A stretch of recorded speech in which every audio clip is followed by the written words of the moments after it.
ఏండి అందరూ బాగున్నారండి. ఈరోజు వెదర్ చల్లగా ఉందండి. సాయంకాలం పూట్ల ఏమన్నా చేసుకుందాం అనిపిస్తే వేడి వేడిగా పచ్చిమిరకాయ బజ్జీలు చేసుకున్నానండి. పచ్చిమిరకాయల బజ్జీలకి ఫస్ట్ పచ్చిమిరకాయలు కోసేసుకోవాలండి. కోసుకుని వాటికి ఘాట్లు పెట్టుకోవాలండోయ్. తర్వాత నేను అరటికాయలు కూడా కోసుకున్నానండోయ్. అరటికాయలు ఇచ్చుకోవాలండి. పొయ్యి మీద బాండీ పెట్టుకుని బాండీ నిండుగా ఆయిల్ పోసుకోవాలండి.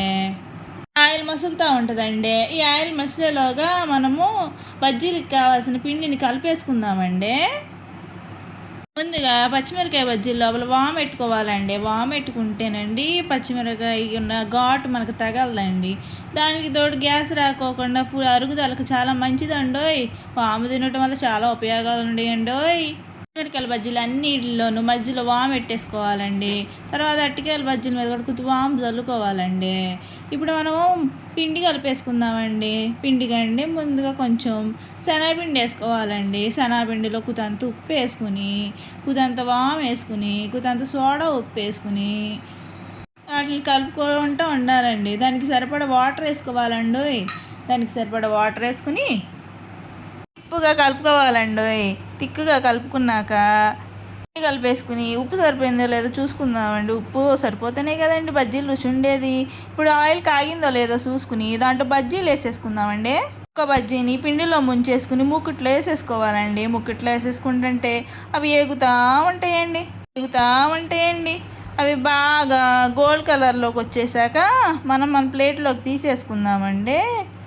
బజ్జీలు వేసుకున్నాక ఇలా గరిటె పెట్టుకోవాలండి. ఇలా గరిటె పెట్టుకోవడం వల్ల అండి ఆ బజ్జీ పేలినప్పుడు ఆయిల్ వచ్చి మన మొహం మీద పడకుండా ఉంటుందండి. అందుకోసమేనండి నేను బజ్జీలు వేసినప్పుడు అలా దాని మీద అలా గరిటె పెట్టేస్తానండి. మీకు కూడా ఈ టిప్ ఉపయోగపడితే వాడేసుకోండి అండోయ్.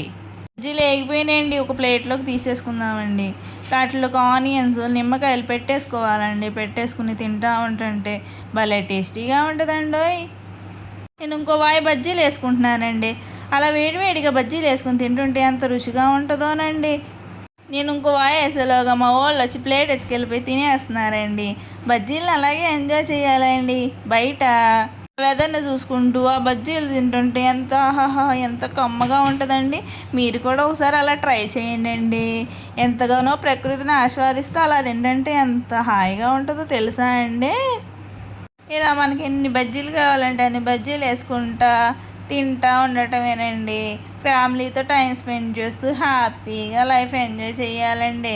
అదే బెటర్ కదండి. సాయంకాలం పూట్ల ఒక స్నాక్స్ చేసుకుంటా ఫ్యామిలీ అంతా కూర్చుని సరదాగా రోజంతా జరిగేసి చెప్పుకుంటూ ఉంటుంటే దానికన్నా మించిన ఆనందం ఎక్కడుందండి. అదే గొప్ప ఆనందం కదండి జీవితానికి. ఇక్కడ మీ జీవితాన్ని ఇలా ఎంజాయ్ చేస్తున్నారండి. ఎలా ఎంజాయ్ చేస్తున్నారో నాకు కూడా కామెంట్ చేయండి. నేను తెలుసుకుని చాలా హ్యాపీ ఫీల్ అవుతానండి. సెకండ్ వాయి బజ్జీలు కూడా అయిపోయినాయండి. ఇవి కూడా ప్లేట్లో వేసేసుకుందామండి. ప్లేట్లో వేసేసుకున్నాక మళ్ళీ తినేయాలండి. మళ్ళీ చల్లారాక తింటే అంత రుచి ఉండవండి. మనం అరటికాయ బజ్జీలు వేసేసుకుందామండి. అరటికాయ బజ్జీలు పిండిలో వేసేసుకుంటే అవి అలా ఏగుతుంటే అబ్బా ఎంత కమ్మటి వాసన వస్తుందండి. ఆ స్మెల్కి మనకి ఎంత అదిరిపోతుందోనండి. ఈ అరటికాయ బజ్జీలు ఏగుతూ ఉన్నాయండి. ఈ అరటికాయ బజ్జీలు వేగేసాక వీటిని కూడా ప్లేట్లోకి తీసేసుకుని మనం అందరం తినేద్దామండి. బజ్జీల్ని మీరు కూడా ట్రై చేయండి. మీరు ట్రై చేసి టేస్ట్ ఎలా ఉందో నాకు కామెంట్ చేయండి. గీతక్క నీ బజ్జీలు బాగున్నాయని నాకు కామెంట్ చేయండి. బజ్జీలు నేను టేస్ట్ చేసేస్తున్నానండి. బజ్జీలు చూస్తుంటేనే నోరు ఊరిపోతుంది. అబ్బా ఎంత టేస్టీగా ఉన్నాయో. ఫ్లేవర్ తగులుతూ నములుతుంటే బజ్జీ మిరపకాయ స్పైసీనెస్ తెలుస్తూ అబ్బా ఎంత రుచిగా ఉన్నాయో. ఈ బజ్జీలన్నీ నేను ఒక్కదాన్ని తినేసేద్దాం అనుకున్నా కానీ బాగోదు కదండి. అందరం కూర్చుని కలిసి సరదాగా తినాలండి. అదే సరదా, అదే సంతోషం అండి. సరేనండి, నా వీడియోలు నచ్చినట్టు లైక్ చేయండి, షేర్ చేయండి, సబ్స్క్రైబ్ చేయండి. మర్చిపోకండి.